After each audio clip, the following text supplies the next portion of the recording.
Hello साथियों, कैसे हो आप सभी। उम्मीद है आप सभी अच्छे होंगे। मैं हरबेंद्र एक बार फिर से आप सभी साथियों का अपने परिवार हर क्लासेस 24 में आपका स्वागत करता हूं।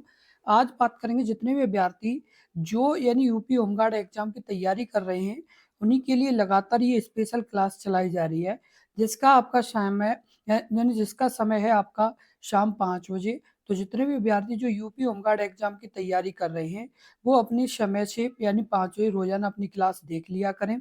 साथ के साथ आप यानी इन प्रश्नों को बिल्कुल डिटेल वाइज अपनी नोटबुक में भी लिख लिया करें, जिससे आप बाद में भी रिवीजन कर पाएंगे। क्योंकि यदि आप ये जो प्रश्न हम करा रहे हैं, उन प्रश्नों को आप अपनी कॉपी में लिख लेंगे, तो उससे क्या होगा कि आप बाद में भी रिवीजन कर पाएंगे। इसलिए आप साथ के साथ अपना नोट्स बनाते जाएं, जिससे आप बाद में भी रिवीजन कर पाएंगे। सबसे जो पहला प्रश्न है आपका, वो है चंपारण सत्याग्रह इनमें से किससे संबंधित है। ऑप्शन ए यानी चमड़े का उत्पादन, ऑप्शन बी कपड़ा मिलों का हड़ताल, ऑप्शन सी नमक का उत्पादन, ऑप्शन डी नील का उत्पादन। इस प्रश्न का उत्तर बताएं। इस प्रश्न का उत्तर क्या होगा, यानी चंपारण सत्याग्रह इनमें से किससे संबंधित है। इस प्रश्न का उत्तर बताएं। इस प्रश्न का उत्तर क्या होगा। तो इस प्रश्न का जो उत्तर होगा वो आपका सही होगा। ऑप्शन आपका क्या, तो ऑप्शन आपका सही होगा, यानी कौन सा, तो ऑप्शन आपका सही होगा डी नील का उत्पादन। किससे संबंधित है, यानी जो चंपारण सत्याग्रह है वो किससे संबंधित है, तो आपका नील के उत्पादन से संबंधित है।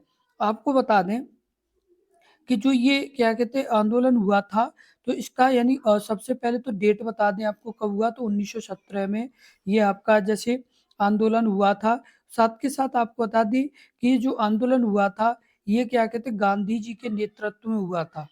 किसके नेतृत्व में, गांधी जी के नेतृत्व में हुआ था।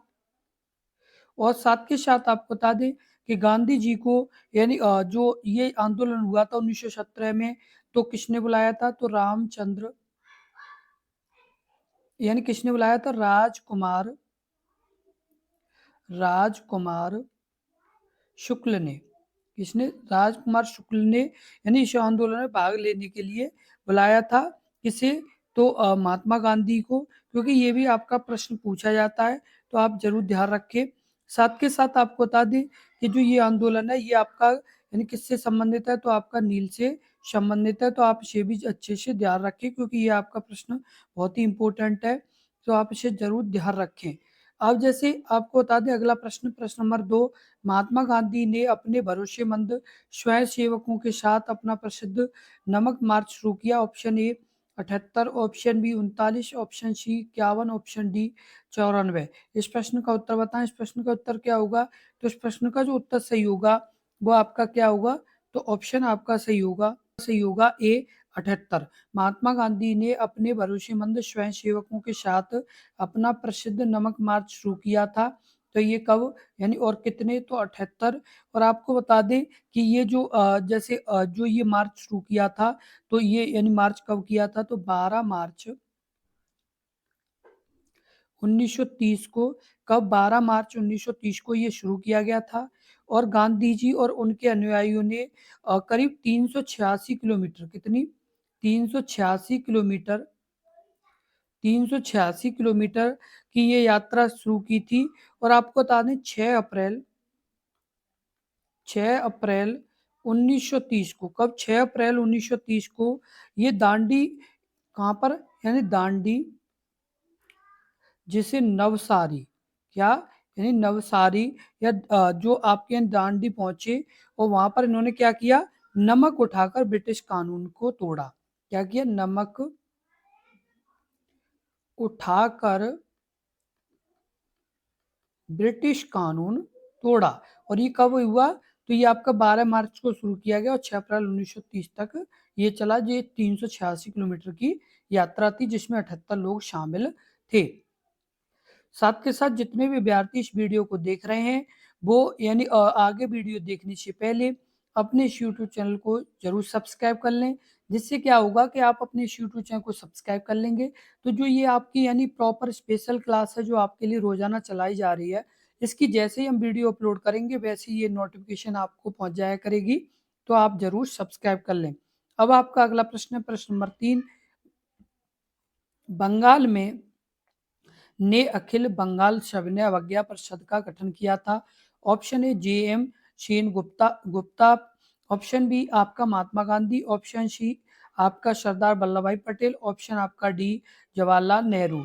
इस प्रश्न का उत्तर बताएं। इस प्रश्न का उत्तर क्या होगा? तो इस प्रश्न का जो उत्तर सही होगा वो आपका क्या होगा? तो इस प्रश्न का जो उत्तर सही होगा वो आपका सही होगा ऑप्शन आपका क्या? तो ऑप्शन आपका ए, यानी कौन सा? तो जे एम सेन गुप्ता, या यानी जे एम सेन गुप्ता। बंगाल में जे एम सेन गुप्ता ने अखिल बंगाल सविनय अवज्ञा परिषद का गठन किया था।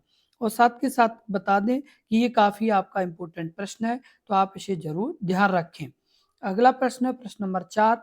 महात्मा गांधी ने साबरमती से लेकर दांडी तक प्रसिद्ध नमक मार्च शुरू किया था। दांडी गुजरात के किस जिले में? Option A Porbandar, option B Navsari, option C Surat, option D Kutch. ये अपने आप में इम्पोर्टेंट प्रश्न है, क्योंकि आपका ये दांडी से संबंधित प्रश्न पूछा जाता है। लेकिन आपको ये पता है कि दांडी है जगह, लेकिन ये नहीं ध्यान है कि दांडी है किस जगह पर और किस यानी आपके जिले में है। तो ये आपका यानी काफी अच्छा प्रश्न है। तो आपको बता दें ये आपका ऑप्शन बी सही होगा, नवसारी में है। और नवसारी कहाँ पर है? तो ये आपका गुजरात में है। कहाँ पर है? गुजरात में है। तो आप ये अच्छे से ध्यान रखें, क्योंकि ये अपने आप में काफी अच्छा प्रश्न है, क्योंकि दांडी मार्च से संबंधित आपका प्रश्न ज्यादातर एग्जाम पूछा जाता है। ये आपका यानी प्रश्न पूछे जाने वाला बहुत ही अच्छा प्रश्न है, तो आप इसे जरूर ध्यान रखें। अगला प्रश्न है प्रश्न नंबर 5। निम्नलिखित में से किस आंदोलन का आरंभ दांडी यात्रा से शुरू हुआ था? ऑप्शन ए सविनय अवज्ञा आंदोलन, ऑप्शन बी असहयोग आंदोलन, ऑप्शन सी चंपारण सत्याग्रह आंदोलन, ऑप्शन डी भारत छोड़ो आंदोलन। इस प्रश्न का उत्तर बताएं। इस प्रश्न का उत्तर क्या हुआ? निम्नलिखित में से किस आंदोलन का आरंभ दांडी यात्रा से शुरू हुआ? तो इस प्रश्न का जो उत्तर होगा वो आपका क्या होगा? तो इस प्रश्न का जो उत्तर सही होगा वो आपका सही होगा ऑप्शन आपका क्या? तो ऑप्शन आपका सही हो जाएगा ए सविनय अवज्ञा आंदोलन। कौन सा आंदोलन? सविनय अवज्ञा आंदोलन यानी शुरू किया गया। और आपको बता दें कि जो दांडी यात्रा की शुरू हुई थी वो आपकी कब हुई थी? तो आपकी हुई थी 12 मार्च 1930 को। और ये पहुंचे कब? तो 6 अप्रैल 1930 को। और साथ के साथ आपको बता दें कि ये यानी 78 साथियों के साथ ये पहुंचे। और सविनय अवज्ञा आंदोलन की शुरुआत 1930 में हुई। कब हुई? 1930 में हुई, जो अपने आप में काफी महत्वपूर्ण प्रश्न है, तो आप इसे जरूर ध्यान रखें, क्योंकि आपको ये तो पता है कि हाँ ये मतलब सविनय अवज्ञा आंदोलन की शुरुआत दांडी यात्रा से शुरू हुई, लेकिन ये भी आपको ध्यान रखना होगा कि ये 1930 में शुरू हुई। कब शुरू हुई? 1930 में शुरू हुई। अगला आपका प्रश्न है प्रश्न नंबर 6। दांडी मार्च गुजरात में नमक की खदानों तक लगभग यही सविनय अवज्ञा आंदोलन आंदोलन यानी 1930 का यानी शुभांत मील पैदल यात्रा थी। ऑप्शन आपका ए 300 मील, ऑप्शन आपका बी 280, ऑप्शन आपका सी 240, ऑप्शन आपका डी 250। इस प्रश्न का उत्तर बताएं। इस प्रश्न का उत्तर क्या होगा? तो इस प्रश्न का जो उत्तर सही होगा वो आपका सही होगा ऑप्शन आपका क्या? तो ऑप्शन आपका सही होगा सी 240। कितनी थी? तो 240 मील थी। साथ के साथ आपको बता दें कि जो ये यात्रा थी ये आपके यानी गुजरात में थी। कितनी थी? तो ये 240 मील की यात्रा थी। एक तरह से यदि आपकी यानी किलोमीटर में बात की जाए तो करीब ये 386 किलोमीटर के आसपास थी। कितनी थी? 386 किलोमीटर के आसपास थी। तो ये आपकी बहुत ही महत्वपूर्ण जानकारी है, तो आप इसे जरूर ध्यान रखें। साथ के साथ जितने भी अभ्यर्थी इस वीडियो को देख रहे हैं उन्हें हम बार बार एक ही बात बोलेंगे कि आप जैसे आपको जो प्रश्न का उत्तर आ रहा है उसे कमेंट किया करें, क्योंकि कमेंट करने से आपका जो ये हेजिटेशन है, जो आप यानी अपने एग्जाम में प्रश्न करेंगे तो वो आप यानी गलतियां नहीं करेंगे। ये बहुत से अभ्यर्थियों के साथ होता है कि जो अभ्यर्थी जैसे प्रश्नों को मतलब जल्दी से उत्तर नहीं देते, जल्दी से मतलब प्रैक्टिस नहीं आती, तो उनके एग्जाम में काफी यानी रिजल्ट कम आता है। इसलिए आप जैसे ही आपको प्रश्न हम पूछें आप यानी उसका उत्तर कमेंट में लिखा करें। यदि जैसे प्रश्न का उत्तर नहीं आ रहा तो आप उस प्रश्न को लिखें, उसके उत्तर को लिखें, उसके बाद जो हम डिटेल बताते हैं उसे भी उसके नीचे लिख लें, जिससे आपका एक प्रॉपर नोट्स बन जाएगा, जिसे आप बाद में भी रिवीजन कर पाएंगे। अगला प्रश्न है प्रश्न नंबर 7। निम्नलिखित में से किसने गांधी जी को नमक आंदोलन के यानी को केवल पुरुषों तक ही सीमित रखने के लिए राजी किया था? Option A Sarojini Naidu, option B Kamala Devi Chattopadhyay, option आपका सी कस्तूरबा गांधी, ऑप्शन आपका डी कमला नेहरू। इस प्रश्न का उत्तर बताएं। इस प्रश्न का उत्तर क्या होगा? तो इस प्रश्न का जो उत्तर सही होगा वो आपका क्या होगा? तो ऑप्शन आपका सही होगा यानी बी कमला देवी चट्टोपाध्याय। यानी कमला देवी चट्टोपाध्याय ने यानी कोई यानी केवल पुरुषों तक ही सीमित रखने के लिए क्या किया था? राजी किया था। आपको बता दें जो ये कमला देवी चट्टोपाध्याय ने जी यानी जो नमक आंदोलन को केवल पुरुषों तक ही सीमित रखने के लिए क्या किया था? राजी किया था। तो ये भी अपने आप में काफी अच्छा प्रश्न है, तो आप इसे जरूर अच्छे से ध्यान रखें। अगला प्रश्न है प्रश्न नंबर 8। ब्रिटिश के नमक एकाधिकार के खिलाफ महात्मा गांधी द्वारा आयोजित अहिंसक विरोधी दांडी यात्रा को समाप्त यानी हो गई थी।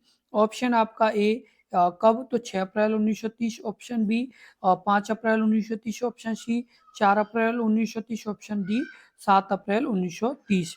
इस प्रश्न का उत्तर बताएं। इस प्रश्न का उत्तर क्या होगा? तो इस प्रश्न का जो उत्तर होगा वो आपका होगा ऑप्शन आपका ए 6 अप्रैल 1930। 6 अप्रैल 1930 को ये यात्रा समाप्त हुई थी और 6 अप्रैल 1930 को ही क्या किया था गांधी जी ने? नमक उठाकर नमक उठाकर उठाकर नमक कानून को तोड़ा था। क्या तोड़ा था? नमक कानून को तोड़ा था। तो ये अपने आप में काफी महत्वपूर्ण प्रश्न है, तो आप इसे जरूर ध्यान रखें। अगला प्रश्न है प्रश्न नंबर आपका 9। तमिलनाडु में हुए नमक सत्याग्रह का नेतृत्व किसने किया था? Option A K Kamaraj, option B C Subramaniam, option आपका यानी सी पोट्टी श्रीरामालू, ऑप्शन आपका डी सी राजगोपालचारी। इस प्रश्न का उत्तर बताएं। इस प्रश्न का उत्तर क्या होगा? तो इस प्रश्न का जो उत्तर सही होगा वो आपका सही होगा ऑप्शन आपका क्या? तो ऑप्शन आपका डी सी राजगोपालचारी। तमिलनाडु में हुए नमक सत्याग्रह का नेतृत्व किसने किया था? तो आपका सी राजगोपालचारी। और ये आपका मोस्ट इम्पोर्टेंट प्रश्न है, क्योंकि ये आपका नॉर्मल ये तो पता है कि ये जो नमक कानून है इसका यानी जैसे नेतृत्व महात्मा गांधी ने किया था, लेकिन आपकी बात की जाए तमिलनाडु या आपके दक्षिण में तो आपका राजगोपालचारी। तो ये अपने आप में काफी अच्छा प्रश्न है, तो आप इसे जरूर ध्यान रखें। साथ के साथ आपको बता दें कि जो ये क्या कहते हैं जो राजगोपालचारी ने यानी इसे तमिलनाडु में जो नेतृत्व किया था, तो ये आपको बता दें ये अपने आप में काफी महत्वपूर्ण और इम्पोर्टेंट प्रश्न है, तो आप इसे जरूर ध्यान रखें। साथ के साथ बता दें इस मार्च को किस नाम से जाना जाता है? तो ये आपका नाम से जाना जाता है वेदारण्यम। किस नाम से? वेदारण्यम नाम से इसे जाना जाता है, तो आप इसे जरूर ध्यान रखें। और ये आपका कहाँ पर है? तो तमिलनाडु के नागपट्टनम में। कहाँ पर? तमिलनाडु के नागपट्टनम में ये क्या कहते हैं आपका है, तो इसे आप जरूर ध्यान रखें। ये अपने आप में काफी और आपको बता दें कि जो ये मार्च है इसे किस नाम से जाना जाता है? तो वेदारण्यम के नाम से। जैसे दांडी मार्च के नाम से महात्मा गांधी का जाना जाता है, वैसे इनके मार्च को किस नाम से? तो वेदारण्यम नाम से जाना जाता है, तो आप इसे जरूर ध्यान रखें। अगला प्रश्न है प्रश्न नंबर 10। साइमन कमीशन कब भारत आया था? Option A 1928, option B 1931, option C 1930, option D 1927। इस प्रश्न का उत्तर बताएं। इस प्रश्न का उत्तर क्या होगा? तो इस प्रश्न का जो उत्तर सही होगा वो आपका सही होगा क्या? तो ऑप्शन आपका क्या होगा? तो ऑप्शन आपका ए 1928 में। कब साइमन कमीशन भारत कब आया था? तो 1928 में आया था। कब आया था? 1928 में। और आपको बता दें कि ये जो साइमन कमीशन की जो गठन की घोषणा हुई थी वो आपकी कब हुई थी? तो आपकी हुई थी नवंबर 8 नवंबर 1927 को।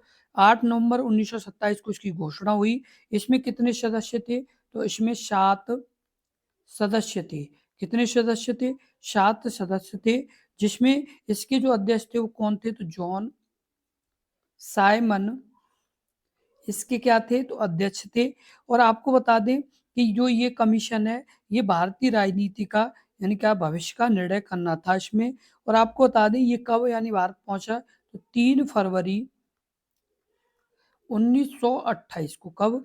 3 फरवरी 1928 को ये साइमन कमीशन मुंबई पहुंचा। कहाँ पहुंचा? मुंबई पहुंचा कब? तो 3 फरवरी 1928 को। तो ये भी अपने आप में काफी महत्वपूर्ण यानी प्रश्न है। और ये कहाँ पहुंचा? तो मुंबई में। तो ये भी अपने आप में काफी यानी बहुत ही अच्छी जानकारी है, क्योंकि ये प्रश्न आपके एग्जाम में पूछे जाने वाले होते हैं।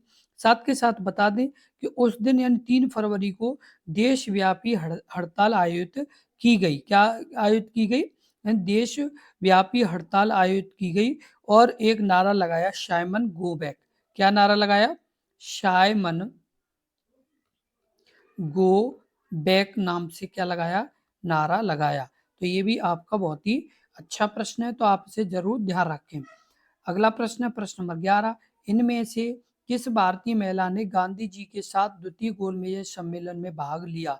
ऑप्शन ए बहन Nivedita, option B Sarojini Naidu, option C Annie Besant, option D Vijay Lakshmi Pandit. इस प्रश्न का उत्तर बताएं। इस प्रश्न का उत्तर क्या होगा? तो इस प्रश्न का जो उत्तर सही होगा वो आपका क्या होगा? यानी ऑप्शन आपका कौन सा सही होगा? तो ऑप्शन आपका सही होगा वो सरोजिनी नायडू। क्या सही होगा? सरोजिनी नायडू। यानी सरोजिनी नायडू ने क्या किया था? गांधी जी के साथ द्वितीय गोलमेज यानी सम्मेलन में भाग लिया था। ये आपको बता दें, ये काफी अच्छा प्रश्न है, तो आप इसे जरूर ध्यान रखें।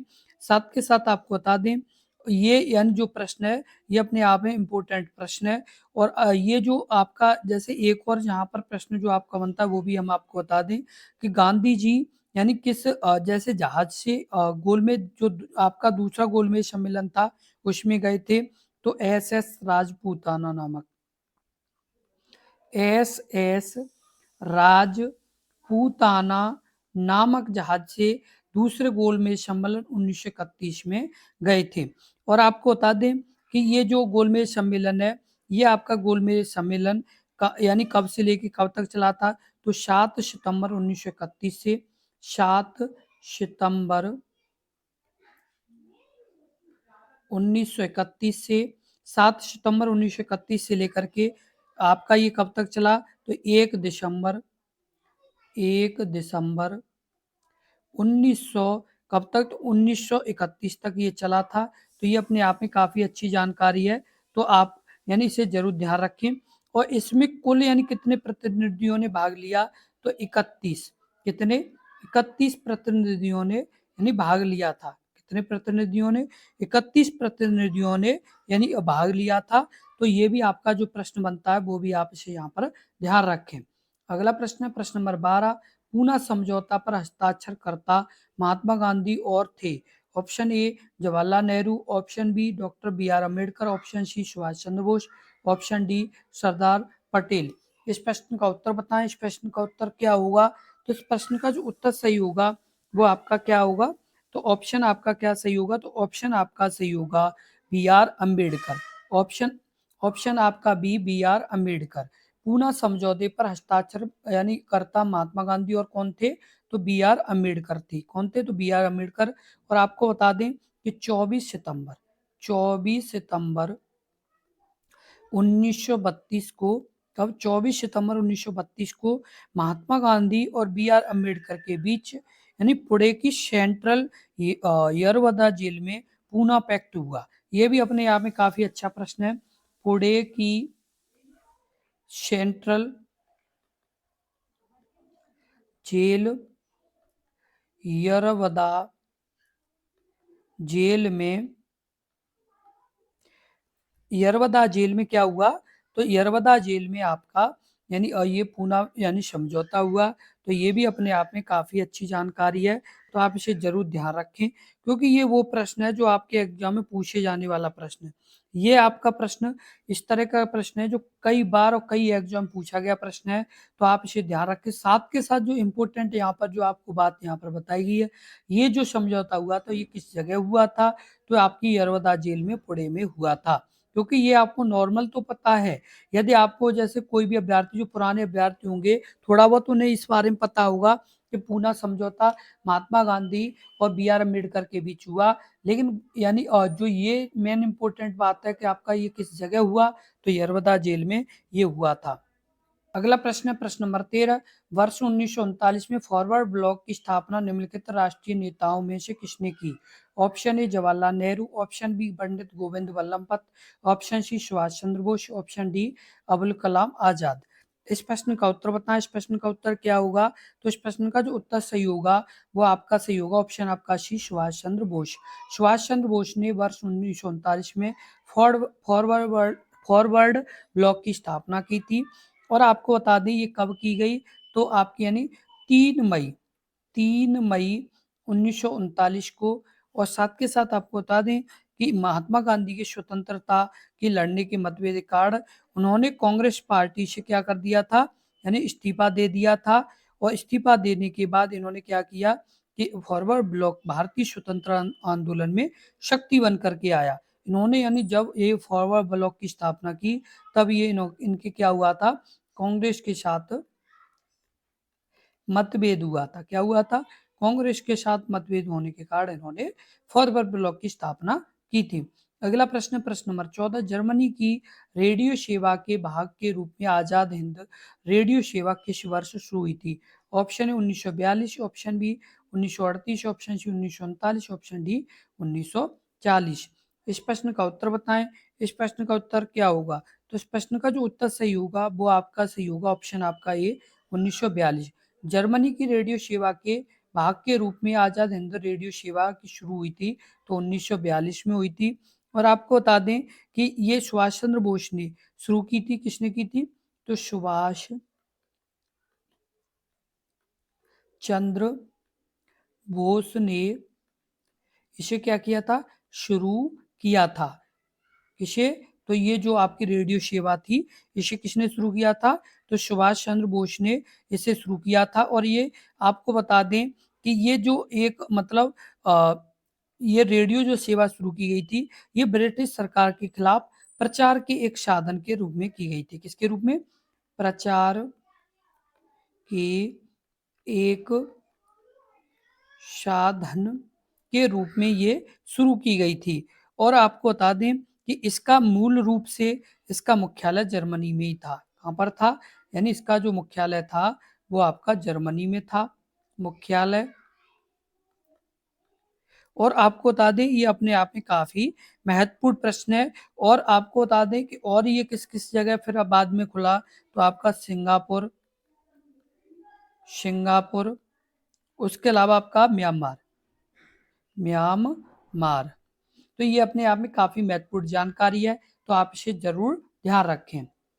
अगला प्रश्न है प्रश्न नंबर 15। किस ब्रिटिश प्रधानमंत्री ने क्रिप्स मिशन को भारत भेजा था? Option A Winston Churchill, option B Robert Walpole, option C Margaret Thatcher, option D Benjamin Disraeli. इस प्रश्न का उत्तर बताएं। इस प्रश्न का उत्तर क्या होगा? तो इस प्रश्न का जो उत्तर सही होगा वो आपका क्या होगा? तो ऑप्शन आपका सही होगा विंस्टन चर्चिल। ऑप्शन आपका ए यानी विंस्टन चर्चिल वाला सही होगा। ब्रिटिश प्रधानमंत्री ने क्रिप्स मिशन को भारत भेजा था तो विंस्टन चर्चिल ने भारत भेजा था। और आपको बता दें कि ये आपका यानी कब आया? तो ये भी आपको बता दें कि ये आपका यानी मार्च 1942 में। कब? मार्च 1942 में ये आया। और साथ के साथ आपको बता दें कि ये जो आया था तो इसमें यानी कौन कौन शामिल थे? तो इसमें यानी शामिल थे सबसे जो इम्पोर्टेंट है वो आपका स्टेफर्ड क्रिप्स। कौन? स्टेफर्ड क्रिप्स, जिनके नाम पर ये इसका नाम पड़ा था आपका क्रिप्स मिशन। जो यानी इसमें क्या थे? मेन व्यक्ति थे। तो इसलिए ये अपने आप में काफी महत्वपूर्ण जानकारी है तो आप इसे जरूर ध्यान रखें। साथ के साथ आपको बता दें कि ये आपका यानी बहुत ही इंपॉर्टेंट प्रश्न है जो आपका एग्जाम में पूछे जाने की काफी ज्यादा संभावना रहती है। सबसे पहले तो ये यही प्रश्न पूछा जाता है कि क्रिप्स मिशन भारत कब आया। दूसरा प्रश्न आपसे पूछा जाएगा कि यानी क्रिप्स मिशन जब भारत आया तो ब्रिटिश के प्रधानमंत्री कौन थे। अगला प्रश्न है प्रश्न नंबर आपका 16। किस मामले में सर्वोच्च न्यायालय ने माना कि न्यायिक समीक्षा संविधान की एक बुनियादी विशेषता है? ऑप्शन ए शंकरी प्रसाद मामला, ऑप्शन बी केशवानंद भारती मामला, ऑप्शन सी शहनो बानो केश, ऑप्शन आपका डी गोलकनाथ केश। इस प्रश्न का उत्तर बताएं। इस प्रश्न का उत्तर क्या होगा? इस प्रश्न का उत्तर कमेंट बॉक्स में लिखें। इस प्रश्न का उत्तर क्या होगा? तो इस प्रश्न का जो उत्तर सही होगा वो आपका सही होगा, ऑप्शन आपका क्या सही होगा, तो ऑप्शन आपका सही होगा केशवानंद भारती मामला। ऑप्शन आपका यानी केशवानंद भारती मामला, यानी ऑप्शन बी आपका सही है।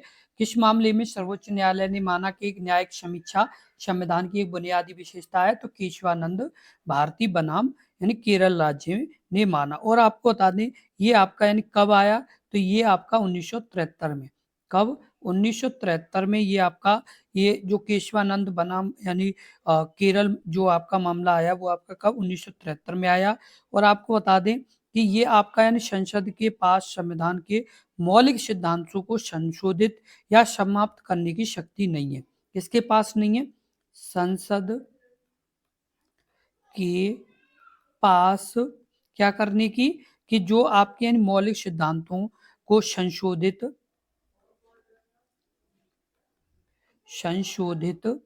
या समाप्त करने की क्या नहीं है? शक्ति नहीं है, जिसमें जिसमें न्यायिक समीक्षा की शक्ति भी शामिल है। क्या शामिल है? न्यायिक समीक्षा की शक्ति शामिल है। ये बात किसने कही? तो आपकी केशवानंद भारती बनाम केरल राज्य। किसने? यानी केशवानंद बनाम यानी भारती बनाम केरल राज्य। ये कब आया? तो आपका 1973 में। ये आपका एक तरह से बहुत ही अच्छा प्रश्न है जो आपका एग्जाम में पूछा ही जाता है, तो आपसे भी अच्छे से ध्यान रखें। अगला प्रश्न है प्रश्न नंबर 17। भारत में जनहित याचिका यानी पीआईएल मुख्य रूप से यानी निम्नलिखित में से किससे संबंधित है? ऑप्शन ए निर्वाचन आयोग, ऑप्शन बी पुलिस एवं अन्वेषण, ऑप्शन सी न्यायिक समीक्षा, ऑप्शन डी न्यायिक सक्रियतावाद। इस प्रश्न का उत्तर बताएं। इस प्रश्न का उत्तर क्या होगा? यानी जो पीआईएल है वो पीआईएल किससे संबंधित है? तो ये आपका प्रश्न का उत्तर होगा ऑप्शन आपका डी न्यायिक सक्रियतावाद। जो न्यायिक सक्रियतावाद है इससे संबंधित है भारत में जनहित याचिका यानी पीआईएल। आपको बता दें कि जो ये पीआईएल है ये मुख्य रूप से न्यायिक सक्रियतावाद से संबंधित है और न्यायिक सक्रियता के माध्यम से ही अदालतों द्वारा जनता को यानी क्या दी गई है? शक्ति दी गई है। किसे? यानी जनता को शक्ति दी गई है। किसके द्वारा? तो ये सक्रियतावाद के ही द्वारा यानी सक्रियता के द्वारा ही क्या दी गई है? जनता को शक्ति दी गई है। और इसे केवल सर्वोच्च न्यायालय या उच्च न्यायालय में ही दायर किया जा सकता है। कहाँ पर दायर किया जा सकता है? या तो सर्वोच्च न्यायालय या फिर उच्च न्यायालय। कहाँ पर? उच्च न्यायालय में क्या किया जा सकता है? दायर किया जा सकता है। साथ के साथ बता दें आपको कि ये अपने आप में काफी अच्छा प्रश्न है, तो आप इसे जरूर ध्यान रखें। अगला प्रश्न है प्रश्न नंबर आपका 18। किस राज्य के मुख्यमंत्री की नियुक्ति कौन करता है? यानी किसी भी राज्य के मुख्यमंत्री की नियुक्ति कौन करता है? ऑप्शन ए भारत के प्रधानमंत्री, ऑप्शन बी राज्य विधानसभा के अध्यक्ष, ऑप्शन सी भारत के राष्ट्रपति, ऑप्शन डी राज्य के राज्यपाल। इस प्रश्न का उत्तर बताएं। इस प्रश्न का उत्तर क्या होगा? इस प्रश्न का उत्तर कमेंट बॉक्स में लिखें। इस प्रश्न का उत्तर क्या होगा? तो इस प्रश्न का जो उत्तर सही होगा वो आपका सही होगा, इस प्रश्न का जो उत्तर सही होगा वो आपका सही होगा ऑप्शन आपका क्या? तो ऑप्शन आपका डी राज्यपाल। राज्य के जो राज्यपाल हैं वो क्या करते हैं? मुख्यमंत्री की नियुक्ति करते हैं। कौन करते हैं? राज्य के राज्यपाल करते हैं। तो आप इसे जरूर ध्यान रखें। आपको बता दें कि भारतीय संविधान के अनुच्छेद 164 के द्वारा, किसके द्वारा? 164 के अनुसार राज्यपाल उस व्यक्ति को मुख्यमंत्री नियुक्त करता है जो राज्य विधानसभा में बहुमत वाले दल का गठबंधन का नेता हो। क्या हो? यानी उस व्यक्ति को उस व्यक्ति को राज्यपाल उस व्यक्ति को क्या करता है? यानी राज्यपाल उस व्यक्ति को मुख्यमंत्री नियुक्त करता है। मुख्यमंत्री नियुक्त करता है उस यानी जैसे व्यक्ति को मुख्यमंत्री नियुक्त करता है जो राज्य विधानसभा में, इसमें जो राज्य विधान सभा में जो राज्य विधानसभा में बहुमत वाले दल बहुमत बहुमत वाले दल बहुमत वाले दल या गठबंधन का नेता हो या गठबंधन का क्या हो नेता हो, उसे क्या किया जाता है, मुख्यमंत्री नियुक्त किया जाता है। अगला आपका प्रश्न है प्रश्न नंबर आपका 19, निम्नलिखित में से कौन सी शक्तियां राज्यपाल के पास नहीं है। ऑप्शन ए राजनयिक शक्तियां, ऑप्शन बी विधायी शक्तियां, ऑप्शन सी वित्तीय शक्तियां, ऑप्शन डी कार्यकारी शक्तियां। इस प्रश्न का उत्तर बताएं। इस प्रश्न का उत्तर क्या होगा, तो इस प्रश्न का जो उत्तर होगा वो आपका सही होगा, ऑप्शन आपका ए राजनयिक शक्तियां। कौन सी राजनयिक शक्तियां राज्यपाल के पास नहीं है। आपको बता दें कि राज्यपाल के यानी राज्यपाल भारत के किसी भी राज्य के संवैधानिक प्रमुख यानी होते हैं। क्या होते हैं, संवैधानिक संवैधानिक प्रमुख होते हैं। और आपको बता दें कि जो ये मतलब उसकी शक्ति क्या होती है, संविधान द्वारा निर्धारित होती है। किसके द्वारा निर्धारित होती है, संविधान के द्वारा निर्धारित होती है।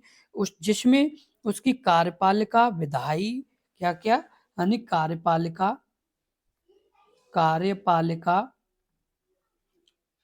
उसके बाद आपकी विधायी कार्यपालिका विधायी और उसके बाद आपको बता दें वित्तीय न्यायिक वित्तीय न्यायिक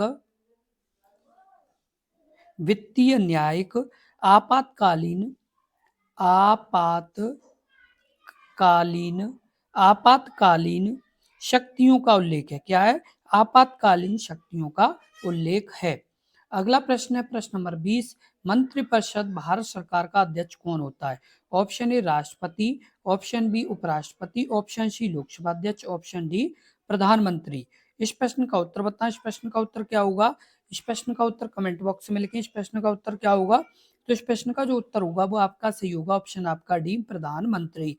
मंत्रिपरिषद यानी भारत सरकार का अध्यक्ष कौन होता है, तो आपका यानी प्रधानमंत्री होता है। आपको बता दें केंद्रीय मंत्रिपरिषद का अध्यक्ष प्रधानमंत्री होता है और प्रधानमंत्री लोकसभा में बहुमत दल का नेता होता है। क्या होता है, लोकसभा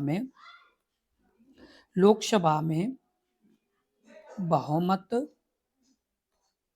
दल का नेता होता है। कौन होता है, तो प्रधानमंत्री होता है। और आपको बता दें तथा मंत्रिपरिषद का गठन करता है। क्या करता है, मंत्रि परिषद का गठन करता है। और आपको बता दें कि अनुच्छेद 74 में कहा गया है कि राष्ट्रपति को सहायता और सलाह देने के लिए मंत्रिपरिषद होगी। किसमें कहा गया है, 74 में क्या कहा गया है, तो राष्ट्रपति को क्या करने के लिए यानी सलाह देने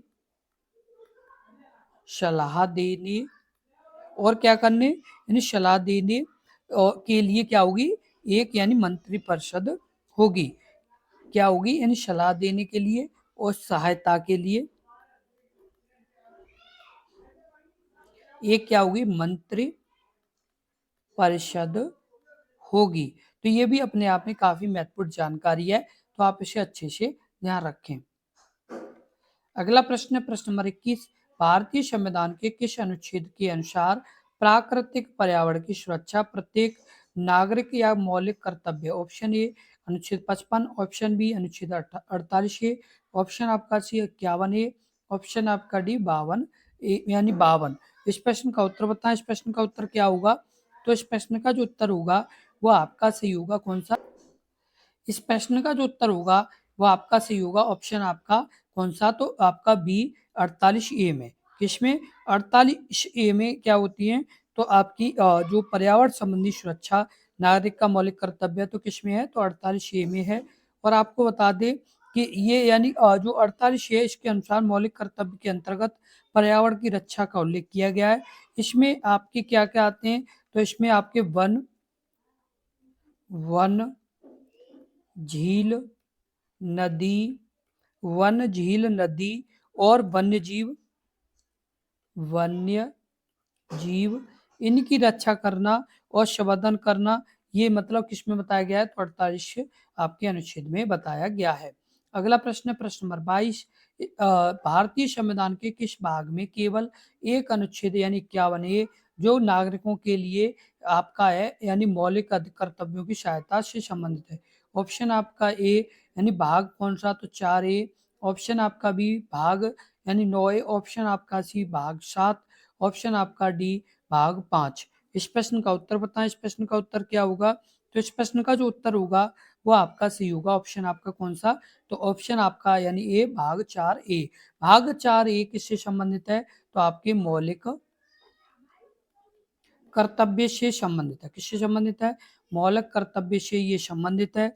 और आपको बता दें कि जो मौलिक कर्तव्य हैं वो अभी यानी फिलहाल में कितने हैं, पहले कितने थे, तो आपको बता दें कि यानी इसमें जो मौलिक कर्तव्य है वो 51A के अंतर्गत ये आपके हैं। और आपके ये कब जोड़े गए, तो आपके 1976 में आपके जोड़े गए कितने, तो 10 मौलिक कर्तव्य। 10 मौलिक कर्तव्य आपके कब जोड़े गए, तो 1976 में 10 मौलिक कर्तव्य जोड़े गए। और किस संविधान संशोधन के द्वारा, तो 42वें संविधान संशोधन के द्वारा जोड़े गए। और आपका यह जो 11वां जो आपका मौलिक कर्तव्य है 11वां, ये आपका कब जोड़ा गया, तो ये 86वें संविधान संशोधन के द्वारा 2002 में जोड़ा गया।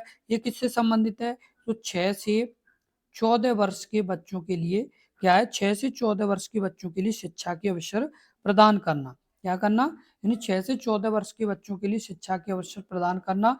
ये किस अनुच्छेद में है, तो ये आपके यानी जो आपके मौलिक कर्तव्य हैं इसी में ये 11वां मौलिक कर्तव्य है। तो ये आपके यहाँ पर बहुत ही इंपॉर्टेंट जानकारी है, तो आप इसे जरूर ध्यान रखें। अब आपका अगला प्रश्न है प्रश्न नंबर 23। Doctor B.R. अम्बेडकर ने भारतीय संविधान के किस भाग को इसकी अनोखी विशेषता बताया जब कैग्रेनविल ऑस्टिन ने इसे संविधान की अंतरात्मा के रूप में संदर्भित किया। ऑप्शन ए आपका ए राज्य के नीति निर्देशक सिद्धांत। ऑप्शन आपका बी उद्देश्य का। ऑप्शन सी मौलिक कर्तव्य। ऑप्शन डी मौलिक अधिकार। इस प्रश्न का उत्तर बताएं। इस प्रश्न का उत्तर क्या होगा, तो इस प्रश्न का जो उत्तर होगा वो आपका सही होगा। ऑप्शन आपका ए राज्य के नीति निर्देशक यानी सिद्धांत। क्या राज्य के नीति निर्देशक सिद्धांत को क्या कहा, डॉक्टर अंबेडकर ने संविधान के यानी भाग को क्या कहा, अनोखी विशेषता। तो किसे कहा, राज्य के नीति निर्देशक तत्व यानी सिद्धांत को। और संविधान के अंतरात्मा के जो ग्रेनविल ऑस्टिन थे इन्होंने कहा, तो ये किसे कहा, तो राज्य के नीति निर्देशक सिद्धांत को कहा। और आपको बता दें कि ये कितने अनुच्छेद से कितने अनुच्छेद में, किस भाग में, तो भाग 4 में, भाग 4 में है। और ये कितने अनुच्छेद से कितने तक, तो 36 से 51 तक है।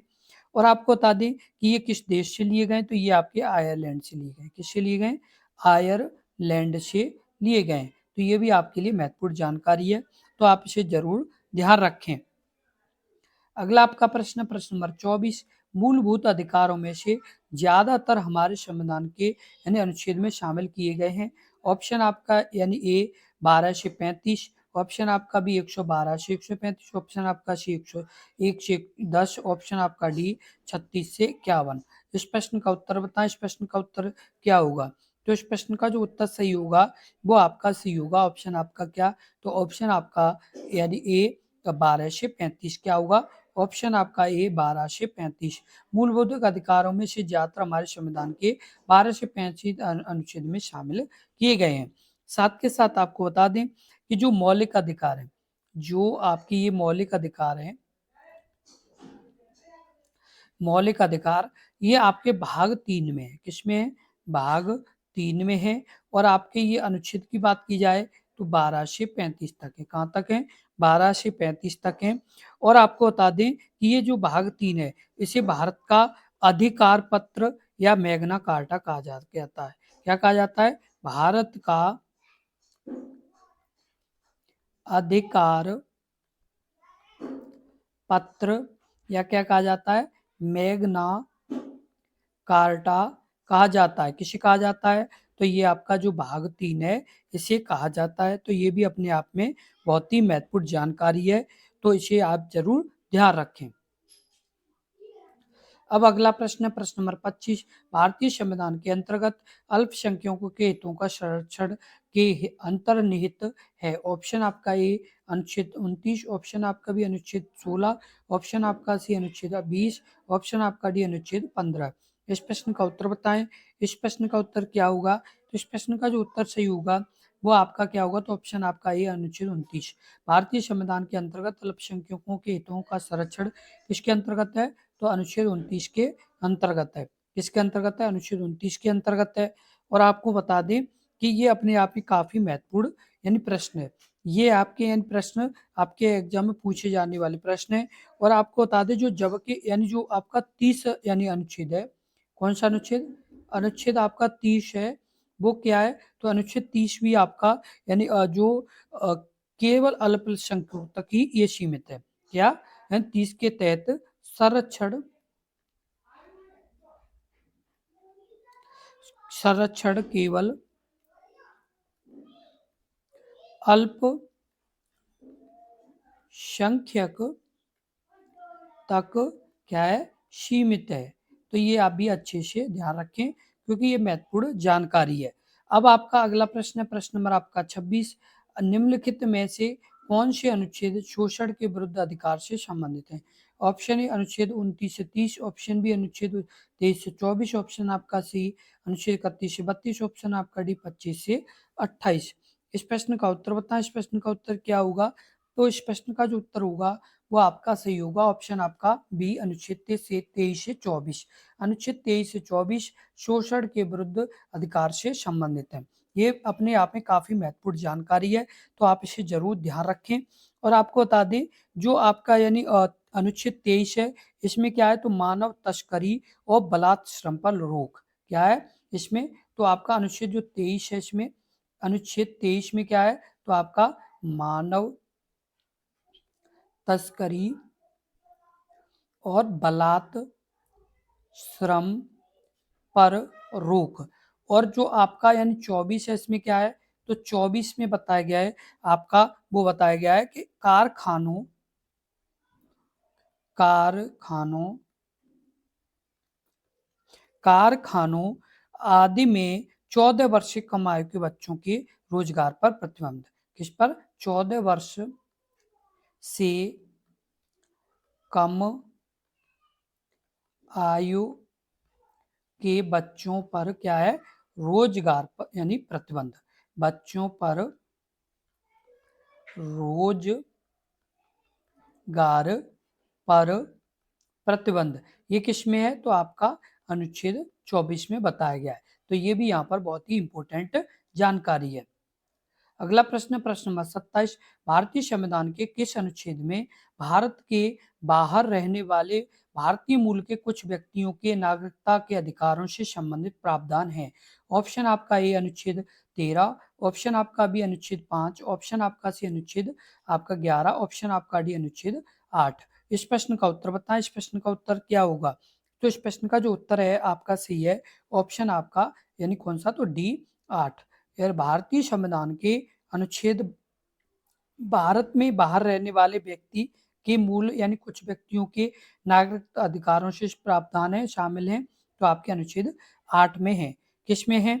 आपके अनुच्छेद 8 में है। साथ के साथ आपको बता दें कि जो ये अनुच्छेद 8 है यानी उन भारतीय मूल के व्यक्तियों के नागरिकता के अधिकारों से संबंधित है जो भारत के बाहर रहते हैं। किसके बाहर रहते हैं? भारत के बाहर रहते हैं। भारत के बाहर रहते हैं। और आपको बता दें जो भारत के बाहर रहते हैं, यह अनुच्छेद ऐसे व्यक्तियों को जिनके माता पिता या दादा दादी भारत में जन्मे थे। क्या? यानी माता पिता दादा दादी क्या भारत में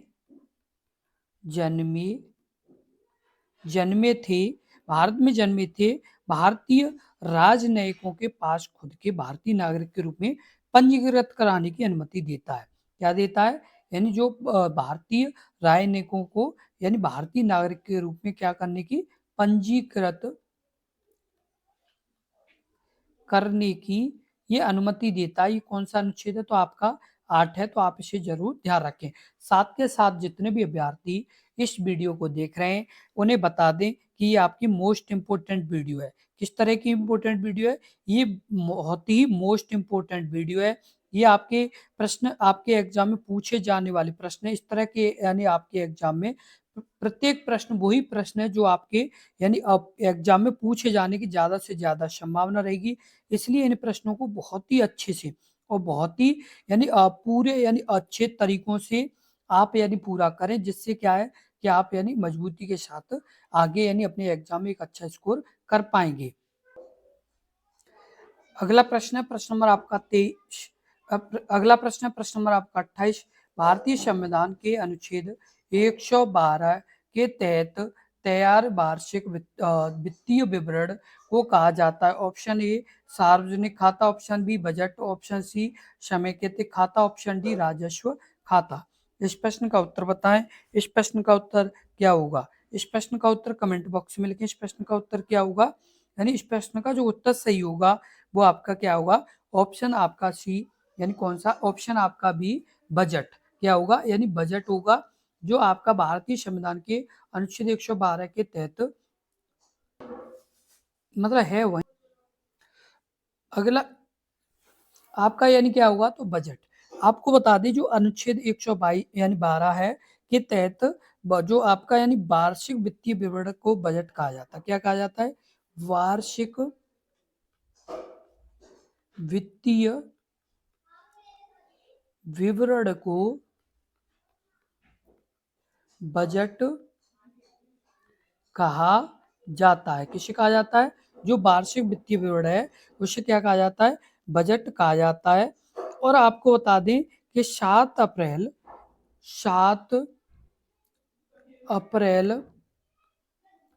1860 में, कब? 7 अप्रैल 1860 को देश का पहला बजट ब्रिटिश सरकार के वित्त मंत्री जेम्स विल्सन ने पेश किया था।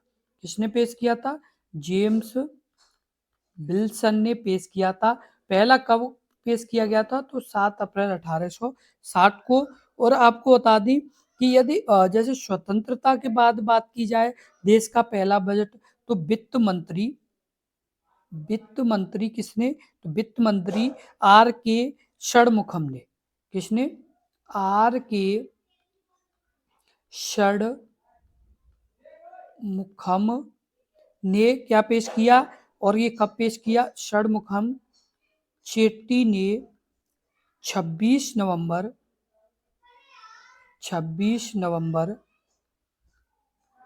1947 को ये बजट पेश किया। तो ये आप अच्छे से ध्यान रखें क्योंकि ये अपने आप में काफी महत्वपूर्ण प्रश्न है। अगला प्रश्न है प्रश्न नंबर 29। भारतीय संविधान की 10वीं अनुसूची निम्नलिखित में से किसके बारे में? ऑप्शन ए दल बदल विरोधी, ऑप्शन बी नेता का अधिकार, ऑप्शन सी सार्वभौमिक वयस्क का मताधिकार, ऑप्शन डी शिक्षा का अधिकार। इस प्रश्न का उत्तर बताएं। इस प्रश्न का उत्तर क्या होगा? इस प्रश्न का उत्तर होगा वो आपका सही ऑप्शन ए दल बदल विरोधी। भारतीय संविधान की 10वीं अनुसूची निम्नलिखित में से किसके बारे में है? तो दल बदल विरोधी के बारे में है। और आपको बता दें ये भारतीय संविधान के 52वें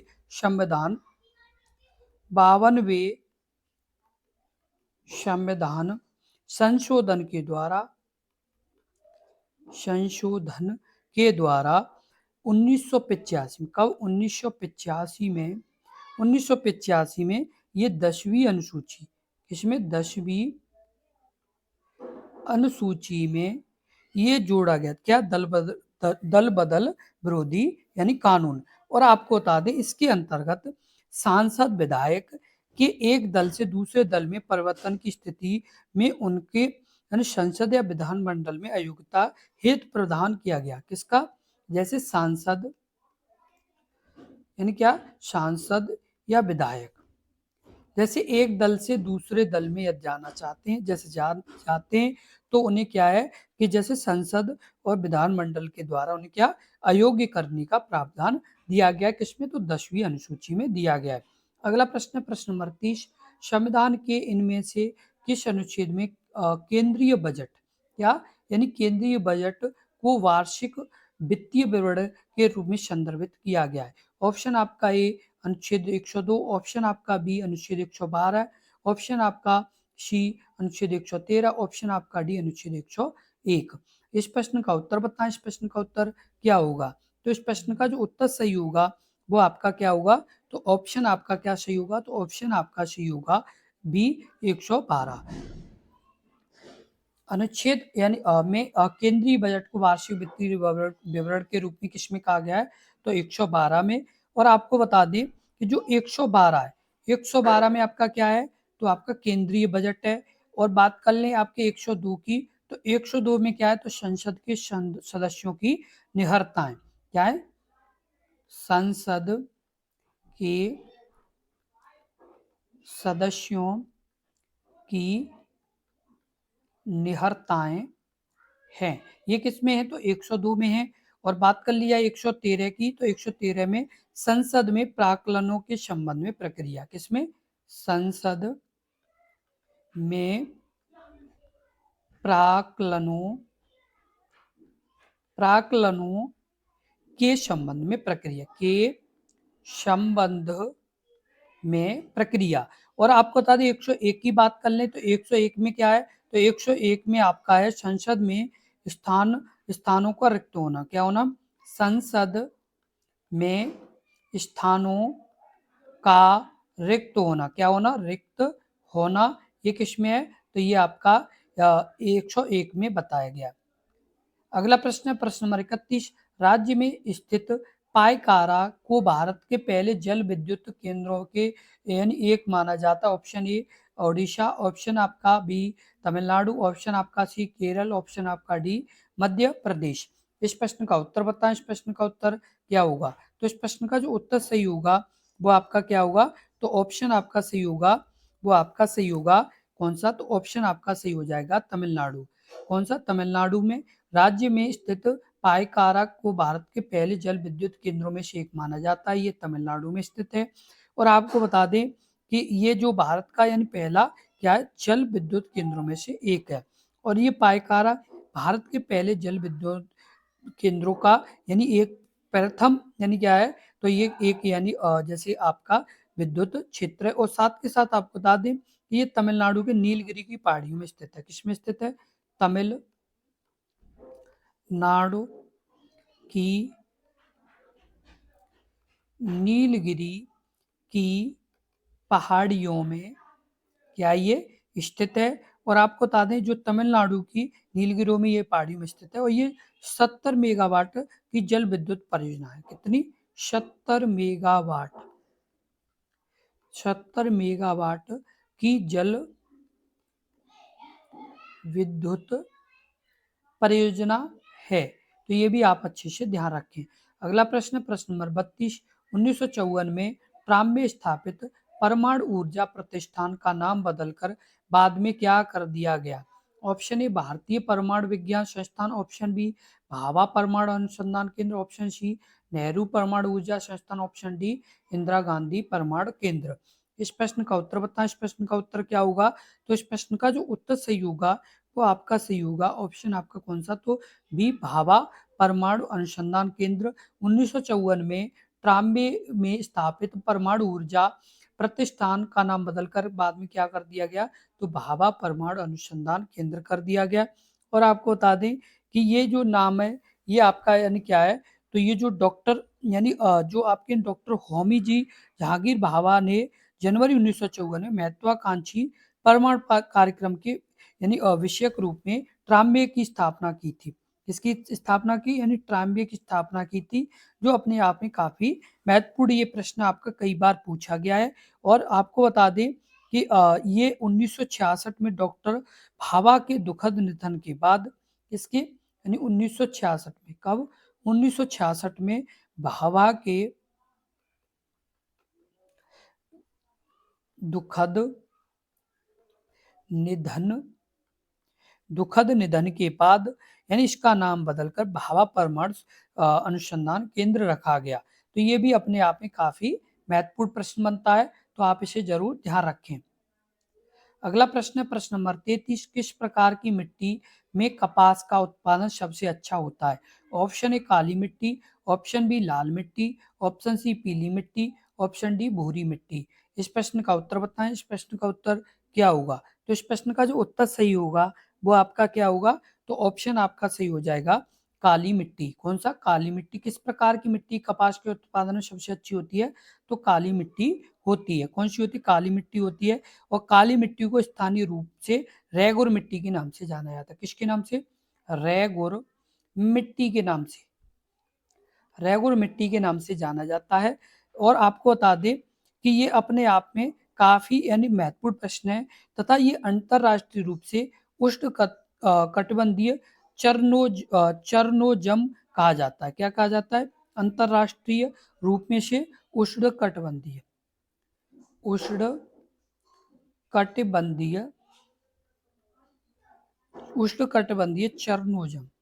चरनोजम इसे कहा जाता है। तो आप इसे अच्छे से ध्यान रखें। और इस मिट्टी का विस्तार आपका 5.46 लाख, कितना? 5.46 लाख वर्ग किलोमीटर क्षेत्र पर है। कितने पर है? वर्ग किलोमीटर क्षेत्र पर ये है। तो ये आप अच्छे से ध्यान रखें। और ये अपने आप में काफी महत्वपूर्ण प्रश्न भी है। तो ये आपका यानी ज्यादातर पूछा जाने वाला प्रश्न है, तो आप इसे जरूर ध्यान रखें। अगला प्रश्न है प्रश्न नंबर 34। भारत को कृषि जलवायु संबंधी क्षेत्रों में विभाजित किया गया है। Option A 12, option B 15, option C 14, option D 11। इस प्रश्न का उत्तर बताएं। इस प्रश्न का उत्तर क्या होगा? तो इस प्रश्न का जो उत्तर होगा वह आपका सही होगा। भारत को कृषि जलवायु संबंधी क्षेत्रों में तो कितने में किया गया है? तो आपका यानी 15 में किया गया है। कितने में? 15 में किया गया है। और आपको बता दें कि 15 कृषि जलवायु क्षेत्रों में ये भारत का यानी विभाजन हुआ है। और ये आपको बता दें कि ये योजना आयोग ने 1988 में, कब? 1988 में योजना आयोग ने इसका वर्गीकरण को लागू किया था। किसे क्या किया था? यानी इसके वर्गीकरण को लागू किया था। और आपको बता दें कि इन 15 क्षेत्रों को आगे यानी 73 अन्य उप क्षेत्र में भी विभाजित किया गया है। कितने में? 73 उप क्षेत्र भी है। क्या है? 73 उप क्षेत्र भी है। और 15 क्या है? क्षेत्र है। और 73 क्या है? उप क्षेत्रों में भी इसे विभाजित किया गया है। तो ये भी आपका काफी अच्छा प्रश्न बनता है, तो आप इसे जरूर ध्यान रखें। अगला प्रश्न है प्रश्न नंबर आपका 35। भारत में सबसे पुराना बौद्ध कौन सा है? ऑप्शन ए यानी आपका यानी सबसे पुराना बांध कौन सा है? तो इस प्रश्न का उत्तर बताएं। ऑप्शन ए नागार्जुन सागर बांध, ऑप्शन बी आलमाटी बांध, ऑप्शन सी इंदिरा गांधी सागर बांध, ऑप्शन आपका डी ग्रैंड अनीकुट कल्लाई बांध। इस प्रश्न का उत्तर बताएं। इस प्रश्न का उत्तर क्या होगा? तो इस प्रश्न का उत्तर होगा वो आपका सही होगा। ऑप्शन आपका कौन सा? तो ऑप्शन आपका डी ग्रैंड अनिकुट कलनाई बांध। ये इस प्रश्न का जो उत्तर है वो आपका सही है। कौन सा? तो ऑप्शन आपका डी सही होगा। साथ के साथ बता दी ये किस नदी पर निर्मित है?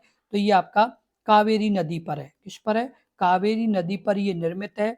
और आपको बता दें कि इस बांध का निर्माण चोल वंश के शासक करिकल चोल द्वारा करवाया गया था। किसके द्वारा? चोल वंश के शासक करिकल चोल द्वारा करवाया गया था। और आपको बता दें कि यह बांध 329 मीटर लंबा और 20 मीटर चौड़ा है। कितना है? 329 मीटर लंबा और ये यानी कितना चौड़ा है? तो आपका ये 20 मीटर चौड़ा है। और आपको बता दें कि इसकी यानी जो ये कितने क्षेत्रफल में फैला हुआ है? तो 146.70 वर्ग किमी क्षेत्र में ये फैला हुआ है। और आपको बता दी ये कब बना? तो यानी 1 ईस्वी में। कब? यानी प्रथम यानी पहली यानी शताब्दी ईसा पूर्व में ये बना। कब बना? पहली शताब्दी ईसा पूर्व में ये आपका बना। तो ये अपने आप में काफी महत्वपूर्ण प्रश्न बनता है। अगला प्रश्न प्रश्न नंबर 36। कोयना बांध किस राज्य में स्थित है? ऑप्शन ए राजस्थान में, ऑप्शन बी गुजरात में, ऑप्शन सी मध्य प्रदेश में, ऑप्शन डी महाराष्ट्र में। इस प्रश्न का उत्तर बताएं। इस प्रश्न का उत्तर क्या हुआ? तो इस प्रश्न का जो उत्तर होगा वो आपका सही होगा। ऑप्शन आपका डी महाराष्ट्र में। कोयना बांध किस राज्य में स्थित है? तो आपका महाराष्ट्र में स्थित है। और आपको बता दें कि ये सांगली जिले में कोयना नदी पर है। किसमें? सांगली जिले में कोयना नदी पर। किस पर? कोयना नदी पर ये स्थित है। और आपको बता दें कि ये महाराष्ट्र का सबसे बड़ा बांध है। किसका सबसे बड़ा बांध है? महाराष्ट्र का सबसे बड़ा ये बांध है। कौन सा? तो कोयना बांध। और आपको बता दें कि ये काफी महत्वपूर्ण आपका ये प्रश्न बनता है। और इस पर यानी 1960 मेगावाट, कितनी? 1960 मेगावाट बिजली भी उत्पादित होती है। कितनी? तो 1960 मेगावाट। अगला प्रश्न, प्रश्न नंबर 37, शरावती पनबिजली परियोजना में है। ऑप्शन ए कर्नाटक में, ऑप्शन बी पुडुचेरी में, ऑप्शन सी तमिलनाडु में, ऑप्शन डी केरल में। इस प्रश्न का उत्तर बताएं। इस प्रश्न का उत्तर क्या होगा? तो इस प्रश्न का जो उत्तर होगा वो आपका सही होगा, ऑप्शन आपका ए कर्नाटक में। शरावती पनबिजली यानी परियोजना है वो किस राज्य में है? तो कर्नाटक राज्य में है।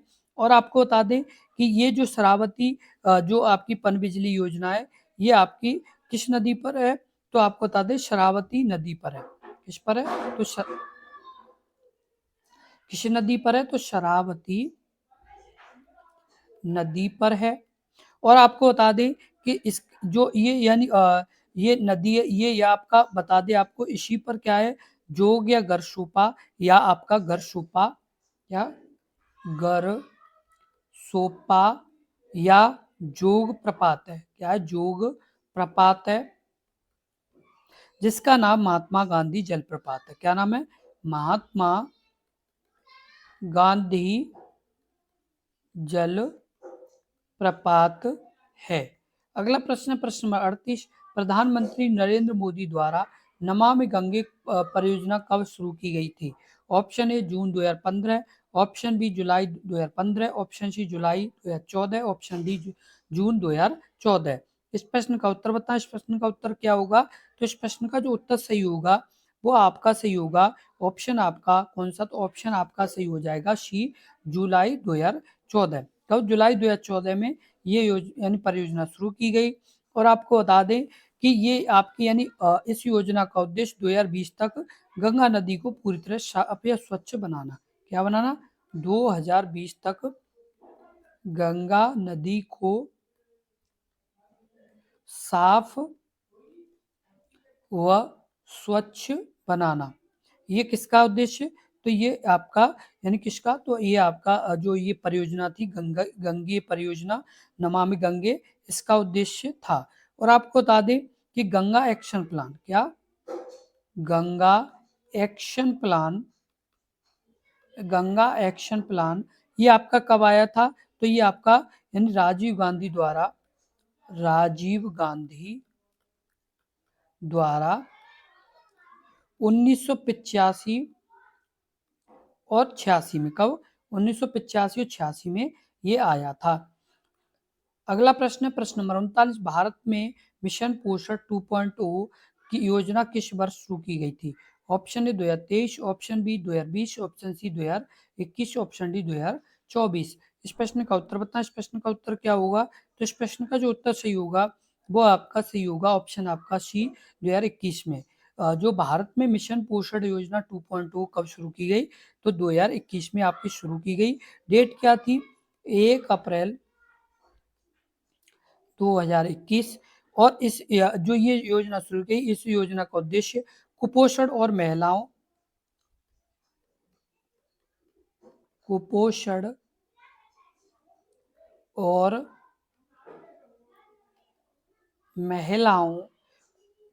महिलाओं बच्चों में खराब स्वास्थ्य से निपटना। किससे निपटना? बच्चों में खराब स्वास्थ्य से निपटना। ये किसका काम था? तो ये आपकी इसी योजना का काम यानी इसी योजना का उद्देश्य था। तो ये अपने आप में काफी महत्वपूर्ण यानी प्रश्न है, तो आप इसे जरूर ध्यान रखें। आपको बता दें कि ये आपका यानी कई बार पूछा गया प्रश्न है, तो आप इसे जरूर ध्यान रखें। अगला प्रश्न है, प्रश्न नंबर 40, विश्व एनिमेशन दिवस के रूप में मनाया जाता है। ऑप्शन ए यानी आपका क्या होगा? ऑप्शन आपका जो सही होगा वो आपका क्या होगा? तो ऑप्शन आपका ए यानी आपका एनिमेशन दिवस है वो कब मनाया जाता है? तो ऑप्शन आपका ए 16 अप्रैल, क्या 16 अप्रैल। ऑप्शन आपका बी 28 अक्टूबर। ऑप्शन आपका सी 15 दिसंबर। ऑप्शन आपका डी 22 फरवरी। इस प्रश्न का उत्तर बताएं। इस प्रश्न का उत्तर क्या होगा? तो इस प्रश्न का उत्तर होगा विश्व एनिमेशन दिवस किसके रूप में मनाया जाता है और कब मनाया जाता है? तो ये आपका यानी इस प्रश्न का जो उत्तर है वो आपका सही होगा। ऑप्शन आपका कौन सा? तो बी 28 अक्टूबर। 28 अक्टूबर को विश्व एनिमेशन दिवस मनाया जाता है। कब मनाया जाता है? विश्व एनिमेशन दिवस मनाया जाता है। और आपको बता दें यह दिवस फिल्मों की स्क्रीनिंग, कार्यालयों का आयोजन की कलाकृति और तस्वीरों के प्रदर्शन की, एनिमेशन की कला को बढ़ावा देने के लिए मनाया जाता है। तो ये भी आपके लिए बहुत ही महत्वपूर्ण और बहुत ही अच्छा प्रश्न है, तो आप इसे जरूर अच्छे से ध्यान रखें। साथ के साथ आपको बता दें कि ये सभी वो प्रश्न हैं जो आपके एग्जाम में ज़्यादातर पूछे जाने वाले प्रश्न हैं, जो आपके यानी ज़्यादा से ज़्यादा आने की संभावना इन प्रश्नों की आपकी रहेगी। इसलिए इन प्रश्नों को बहुत ही ध्यानपूर्वक से और बहुत ही सरलता से सभी प्रश्नों को आप अपनी नोटबुक में लिख लें, जिससे क्या है कि आप बाद में भी रिवीजन कर पाएंगे। क्योंकि आप जब अच्छे से मेहनत करेंगे, जब आप लगन से मेहनत करेंगे, तभी यानी आप आगे बढ़ेंगे। इस बात का ध्यान रखें। क्योंकि आप जब इतना मेहनत कर रहे हैं, आप जब इतनी यानी लगातार प्रयास कर रहे हैं, जब आप यानी इतना यानी जो आपकी जो ये मेहनत है, जब आप ये इतने अच्छे से मेहनत करें और अच्छे से करेंगे, तो आपके काफ़ी अच्छा स्कोर आपके एग्जाम में ज़रूर होगा। आपके लिए मतलब एक यानी जैसे लाइन है, सफलता मेहनत और दृढ़ निश्चय का परिणाम है। क्या है? सफलता सफलता मेहनत सफलता मेहनत और दृढ़ निश्चय का परिणाम है। ये आपका क्या है? अब आपको बता दें कि सफलता मेहनत और दृढ़ निश्चय का परिणाम है। सफल वही होगा जो मतलब मेहनत करेंगे, जो मतलब यानी एक तरह से अपने आप को मजबूत करेंगे, अपने आप को यानी लगातार प्रयास करेंगे कि हाँ मैं ये कर सकता हूँ।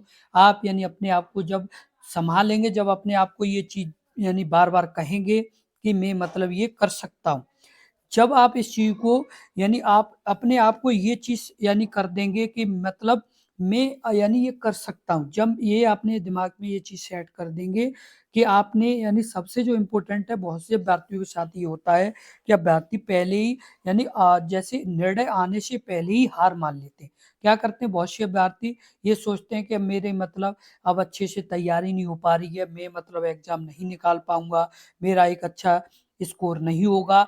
तो आप इस चीज़ का ध्यान रखें कि अपने आप को पॉजिटिव रखें, अपने आप को हमेशा यानी पॉजिटिव रखें और पॉजिटिव लोगों के साथ रहें।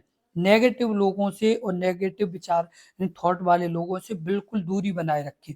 जब तक आप सफल नहीं हो जाते तब तक आप पॉजिटिव रहें, क्योंकि जैसा सोचोगे आप वैसा ही बनोगे। ये बिल्कुल स्पष्ट है कि जैसा आप सोचोगे वैसा ही बनोगे। यदि आप पॉजिटिव सोचोगे तो पॉजिटिव होगा, यदि आप नेगेटिव सोचोगे तो चीजें नेगेटिव होने लगेगी। आपने खुद देखा होगा कि ऐसे बहुत से अभ्यर्थी हैं जो यानी गलत विचारों में आकर के उनकी पूरी लाइफ बर्बाद हो गई। इसलिए आप यानी पॉजिटिव रहें, पॉजिटिव लोगों के साथ रहें, पॉजिटिव दोस्तों के साथ रहें जो आपको बढ़ावा दें कि आप कर सकते हो और आप करके दिखाओगे तो आप जरूर करोगे। यदि आप नेगेटिव लोग और नेगेटिव विचार वाले व्यक्तियों के साथ रहोगे तो आप हमेशा नेगेटिव चीजें सोचोगे, और जब वो व्यक्ति नेगेटिव सोचता है तो कभी पॉजिटिव हो ही नहीं सकता। इसलिए हमेशा पॉजिटिव रहो और हमेशा अपने आप को मजबूत बनाओ, जिससे कि आपके एग्जाम में कोई भी यानी इस तरह का नेगेटिव असर ना जाए, पॉजिटिव जाए। क्योंकि आप जब पॉजिटिव रहोगे तो आपका पॉजिटिव सब चीजें होंगी। इसलिए अपनी तैयारी मजबूती के साथ अपने इस यूट्यूब चैनल से करते रहें। आपकी क्लास का टाइम रोजाना शाम शाम 5 बजे का है। कितना? शाम 5 बजे आपका रोजाना का टाइम है। तो आप शाम 5 बजे अपनी क्लास रोजाना देखें, क्योंकि आपके एग्जाम में अभी ज़्यादा समय नहीं है। यदि ज़्यादा से ज़्यादा समय मिलेगा तो आपको 100 दिन के आसपास मिलेगा।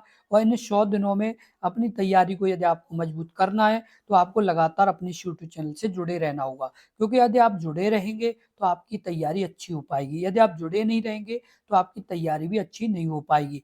साथ के साथ आपको एक और महत्वपूर्ण बात बता दें कि आपके लिए हमने टेलीग्राम चैनल और व्हाट्सएप चैनल भी खोल दिया है, जिससे कि क्या है कि आपको जैसे समय-समय पर हम पीडीएफ और नोट्स भी दे पाएँ। क्या दे पाएँ? पीडीएफ और नोट्स भी दे पाएँ, इसलिए हमने टेलीग्राम चैनल भी खोल दिया, जिससे आप यानी जाकर के इस वीडियो के डिस्क्रिप्शन में जॉइन कर लें, जिससे आपको यानी सभी महत्वपूर्ण जानकारी मिलती रहेगी।